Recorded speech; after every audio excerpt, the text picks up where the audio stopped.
On est en train de quitter le plateau de Taos et on va voir le Rio Grande d'un peu plus près.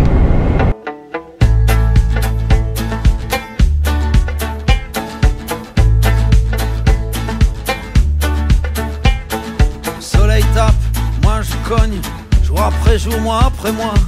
J'en ai des ampoules plein les pognes, triste sort de forçat. Entends-tu la plainte qui monte et qui se perd dans la vallée? Celle des exclus de ce monde, chant les parias des damnés. Lord have mercy, Lord have mercy, Lord have mercy for the sinner that I used to be. On est vraiment dans le canyon du Rio Grande là, c'est c'est très très beau. C'est très désertique et j'imagine même pas l'été comment on fait pour survivre parce que là l'hiver il fait pas si chaud mais le soleil est là, vraiment là. Alors l'été, il faut boire beaucoup d'eau. J'ai trouvé une petite douche dans un des campings du parc. Et donc vu que j'ai trouvé une douche, ce qui était assez difficile depuis quelque temps de trouver de l'eau, car même si on est dans des déserts, la nuit ça gèle, donc la plupart des lignes d'eau sont coupées pour l'hiver, pour la saison. Mais là, il y a un camping qui a une douche, donc je vais en profiter pour aller sûrement faire une belle petite rando, bien transpirer, ça va faire du bien là de s'aérer un peu, enfin s'aérer dans l'air sec. Et ensuite, vu qu'il y a la douche, ben on va la douche. Oh, ça va faire du bien la petite douche. Là. Puis ça fait 4 jours. En fait, c'est comme si je me douche tous les 4 jours.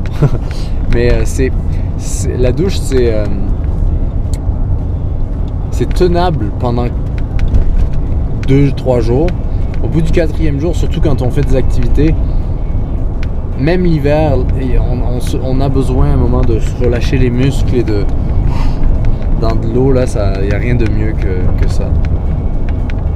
En tout cas, donc, nous on continue notre petite route le long du Rio Grande et on va atteindre sûrement le bout de cette belle petite route vers quelques sentiers.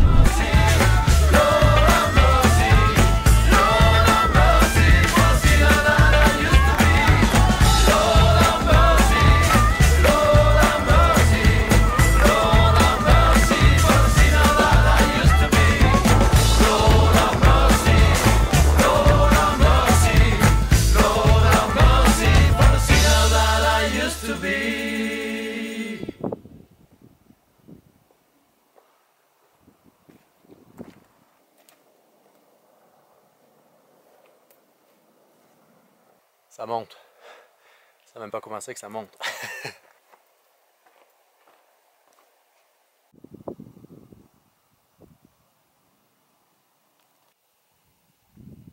C'est drôle de se trouver dans un environnement qu'on n'a vraiment aucune idée, qu'on n'a jamais vraiment habité ou qu'on ne connaît pas.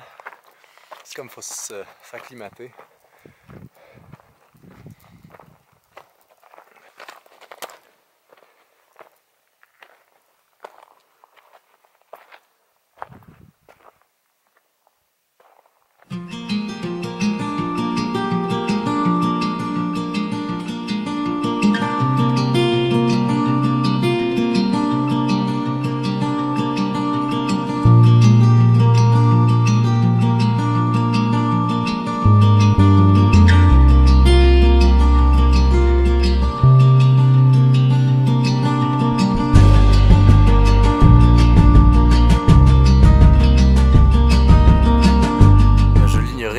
En hiver, ça flétrit.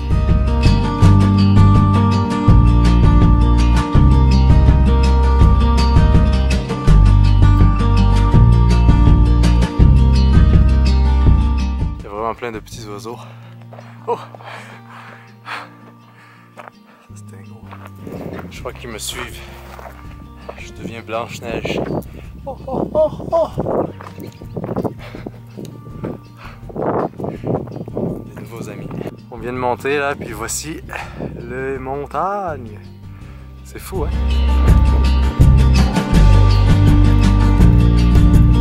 Cet endroit, cette partie du Rio Grande je sais plus quelle année, il y a quelques années, il a été classé comme monument national par Barack Obama. Ce qui se passe aujourd'hui, c'est qu'il y a beaucoup de ces monuments nationaux qui vont être déclassés. Ça ne veut pas dire qu'il va y avoir des mines de partout, ça veut juste dire que l'accès pour les gens comme vous, moi et tous les Américains qui font du plein air va être bien, beaucoup plus réglementé, beaucoup plus limité. Et donc c'est quelque chose que beaucoup de gens se battent pour garder ces terres publiques. Je sais pas pourquoi je parle pendant que je fais la rando. Je crois qu'on arrive au bout. Ah mon dieu. Oh, on voit Taos là-bas.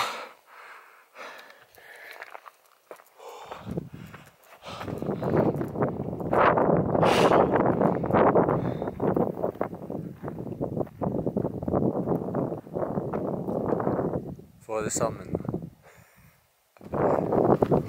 On aura bien mérité notre petite douche. Puis la douche, elle est à, je pense que c'est 25 cents la minute. Donc 4 minutes, c'est $1. C'est correct? Oh! Oh! Oh! Oh! Oh!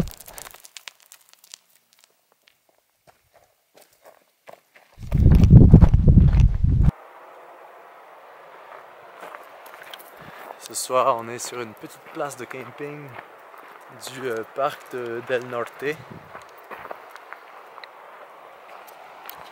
Et on est juste aux abords du fleuve du Rio Grande. Wow! Hey, il y a du sable! Nice! C'est vraiment des beaux courants qu'il y a ici, hein? Oh, des arbres!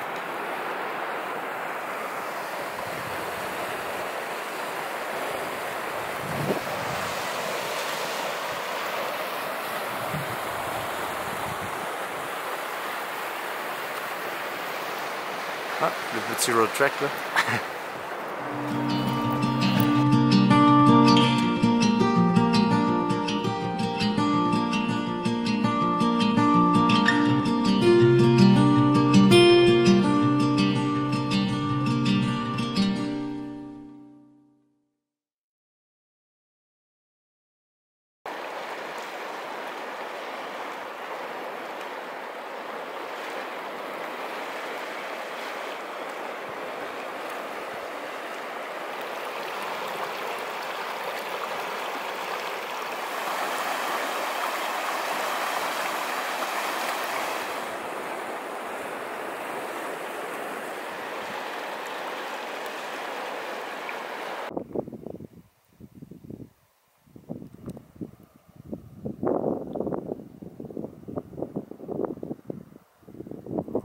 Un autre jour, une autre rando,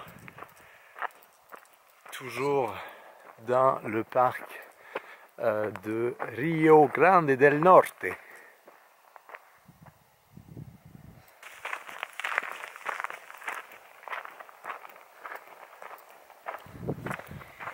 Alors certains doivent quand même se demander, il est tout le temps en rando, il fait que ça. Alors en fait c'est vrai. Et je me suis un peu posé la question, pourquoi j'aime tant la randonnée? Et j'ai découvert que, en fait, pourquoi j'aimais ça, c'était que c'était une manière pour moi de m'intégrer et d'apprendre, d'en apprendre plus sur une région. D'apprendre à connaître un environnement qui m'est étranger. Et donc de faire une randonnée, c'est un peu comme payer ses respects ou apprendre à développer une intimité avec un lieu et des endroits qui sont loin de ce qu'on connaît. C'est aussi une manière de déconnecter parce qu'aujourd'hui on est constamment connecté, on est constamment en connexion avec tout, que d'avoir un moment où on est en train de faire une activité comme ça dans la nature, ça permet d'une certaine manière de penser aux choses essentielles. cette déconnexion, eh bien, elle permet de reconnecter avec certaines choses importantes, comme des choses à quoi on pense rarement, des choses qu'on va faire dans notre vie, quelqu'un à qui on n'a pas parlé depuis longtemps, ou quelque chose qu'on voulait dire à quelqu'un, ou un projet. Et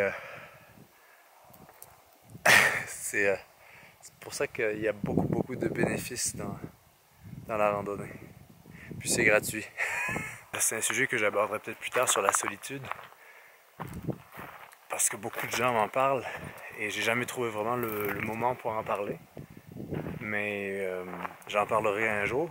Puis un des exemples parfaits, en randonnée en fait, parfois quand je suis seul, j'ai pas l'impression d'être seul. J'ai rarement en fait l'impression d'être seul quand je suis en rando.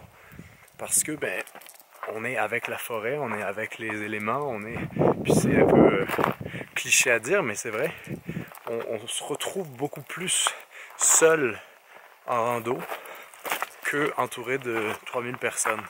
En tout cas, c'est mon expérience. C'est que dans ces moments-là, avec la nature, qu'on peut un peu se redécouvrir soi-même. Donc finalement, ça revient au fait d'être seul et de marcher, qui les deux ensemble donne quelque chose d'assez thérapeutique, pas thérapeutique parce que le mot est un peu surfait là, mais quelque chose qui est quand même positif. Et on devrait encourager tout le monde à marcher. Voilà une des raisons pourquoi la rando, ben, c'est la vie. Regardez, j'ai la nouvelle casquette du Wapiti.